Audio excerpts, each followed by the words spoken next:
مثلا النبي صلوات الله وسلامه عليه مدينة سجوجو وحو باهضي إن لغة يهودات عدو برطه سي يهودا من كما هي وحي هشيسي كالجل يعني ما وحي وراقي سقريان عدو واخرض مسلم أو كوكل صحابي اللي يراه أدور اللي يراه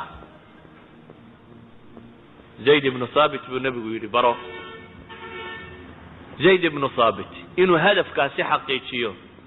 علماء التاريخ قارنا waxay leeyihiin dhowr iyo 10 casho ayuu ku bartay qaarna waxay dhahaan 20 casho ayuu ku bartay isku daro علماء التاريخ waxa la bil ka badan ku bartay ma jiro luqadan inuu islaam u gargaaro luqad yahuudeed u bartay waxaanu ku bartay aqal min shahr 20 casho 20 casho ku bartay waxay hayeen dhalinyaro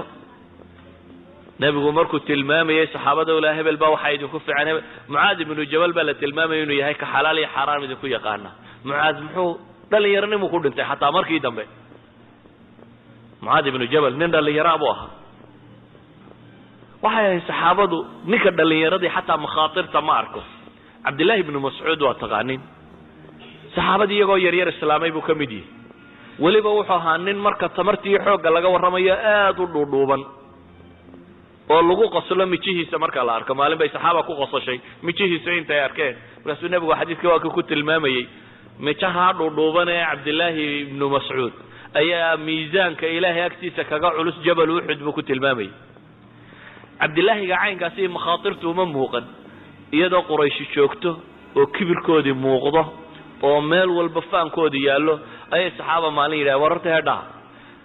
yaa maanta tagay naadiga Qurayshada Quraanka dhex akhrinaya ومكة أي مستضعفين ولا حوق بدنيه هي يا لريا تجيا نادي جودي ما هي مالهم قرآن كآخرين هي وقاله الشركة يا قريش لهاي قريش يوقف كي إسلامي الله شيء دليسة أيه واحد اللي يرد السويدين يصور بليه وتجيا قريش قرآن قصة آخرين هي عبد الله بن مسعود بين أنا آخرين هي وأوتجي ده ترى قرآن بكده آخرين warwiil kan yareen naadigeena inuu soo doontay muxuu ahaa la yiraahdo inta la qabtaa la tumay عمل يا عمل بالله ده سياد وحمل الله تمام يعني نكر اللي يرضاه وانا من مخاطر تعرق بيد هذا علماء التاريخ مركب الرميان